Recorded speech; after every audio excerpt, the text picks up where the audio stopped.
It began like any other high-profile morning segment, a Hollywood legend on the press tour. It's a polished anchor behind the desk, and millions watching from couches across the country. Harrison Ford had come to Good Morning America to promote what was being teased as his final on-screen appearance. A deeply emotional role in a gritty, introspective film that critics had already begun hailing as a swan song for one of America's most iconic actors. Known for his incisive and composed style, welcomed Ford with the usual reverence. But from the outset, there was a subtle tension. Harrison's face was grizzled, weathered not only by age but the fatigue of decades in the spotlight. His voice, always gravelly, carried a certain defiance.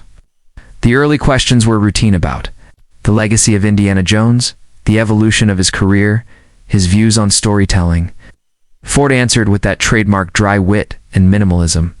But then, George shifted the energy. "Do you ever look back," he asked, "and wonder whether the characters you've played helped glamorize a certain kind of toxic masculinity?"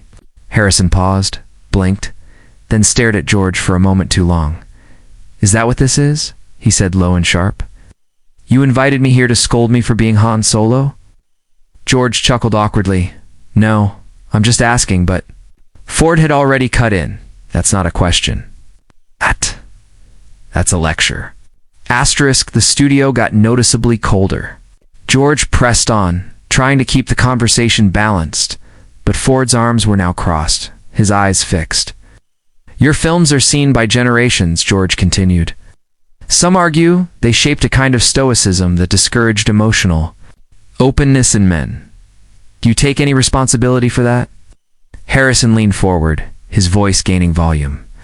"My job is to play characters. I don't babysit culture. I'm not your therapist." "I didn't write the damn rules, I broke them." The audience was silent. George tried to smile, pivoting slightly. "I don't mean to make you defensive. It's too late," Ford snapped. "Maybe next time. Try interviewing the scriptwriters if you've got a problem with masculinity." Producers backstage were whispering frantically in earpieces. The floor manager gestured at George, urging him to pivot, but he held firm. "There's also the politics," George added. "You've stayed fairly apolitical publicly, but many of your roles carry undertones. Lawmen, soldiers, outlaws. Are you saying you had no awareness of their social impact?" Ford exhaled sharply. "You know what I'm aware of, George? How full of it this segment is becoming." Harrison then did something unexpected. He stood up. "Not to leave, not yet, but to make a point. You want to dissect my life's work with a scalpel you just pulled out of your pocket? Do it somewhere else?" George, still seated, looked up at him, saying coolly, "You're on live TV, Harrison." "So?" Ford shot back. "That means I can't call you out for being smug." The audience, stunned, began murmuring. George shifted slightly in his seat. "I'm not here to insult you. I'm here to ask questions," Ford replied. "Then ask real ones, not ideological traps disguised as questions." George paused, then tried to reframe. "Let's go back. Do you think audiences misunderstood your characters, or did they just idolize the wrong parts?" Harrison raised an eyebrow. "You ever think maybe they just liked the story? Or maybe they weren't looking for a damn sociology lesson?"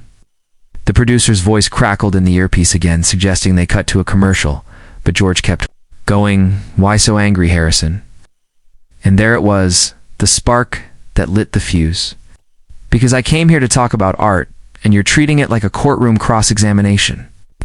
The studio shifted into chaos. While the cameras stayed live, staff off-screen were already making moves, clearing segments, canceling satellite feeds. Harrison, meanwhile, was just getting started. "You know, people like you ruin the reason I still act. It's not about box office or image. It's about creating something that speaks without needing to be dissected to death." George tried to regain composure. "Don't you think art should be held accountable?" Harrison scoffed.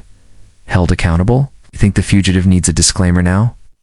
Warning: this film contains an emotionally unavailable man chasing truth. Some audience members laughed nervously. George, realizing this was slipping beyond recovery, leaned forward and said softly, "Maybe you're just not used to being questioned." Ford's tone dropped to a quiet threat. "Maybe you're not used to someone pushing back." The silence in the studio was suffocating. And then, the breaking point, George said. Maybe if you spent less time playing heroes and more time listening, you'd understand the responsibility that comes with being a cultural icon. Harrison looked at him, dead in the eye. Maybe if you spent less time pretending you're the conscience of America, people wouldn't tune out when you talk. Asterisk, without another word, Ford walked off the set. Not stormed, walked. Steady, deliberate, and furious. The cameras froze for a beat, capturing an empty chair, and George sitting motionless, jaw set. Then finally a commercial break.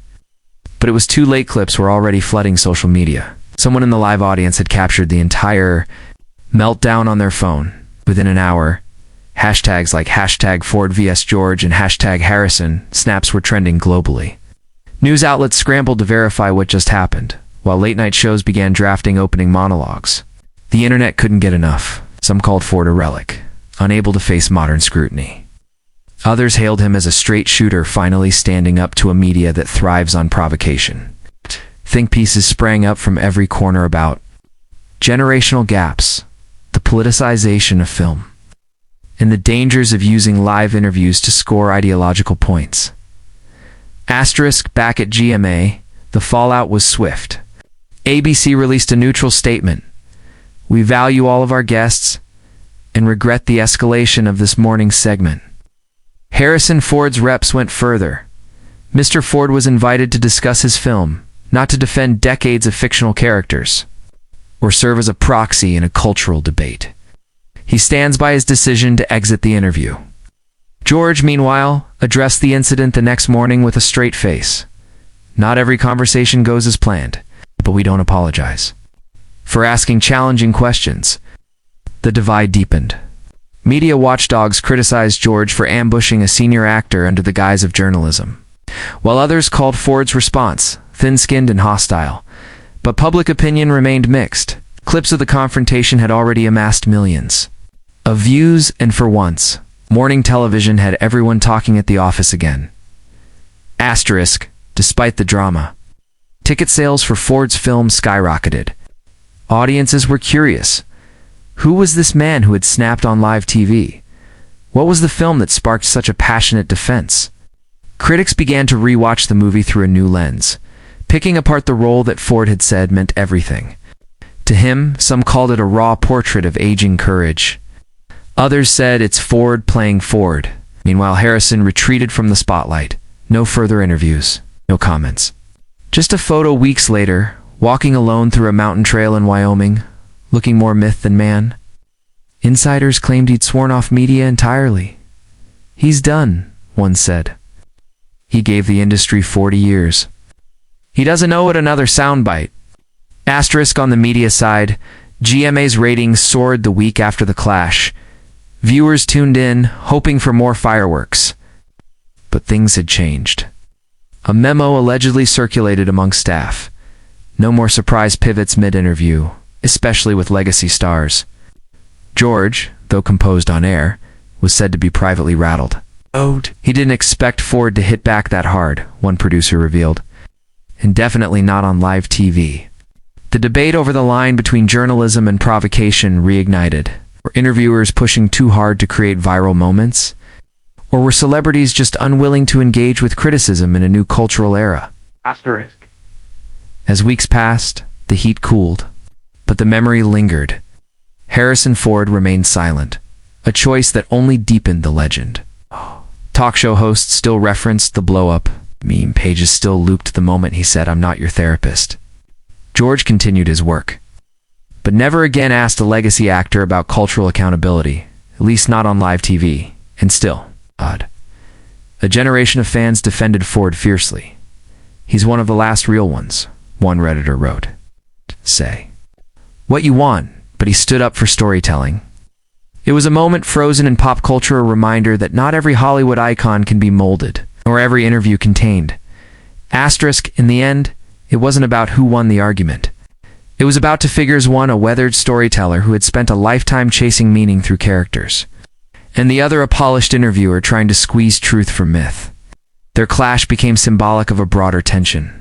Authenticity versus interpretation, Legacy versus analysis?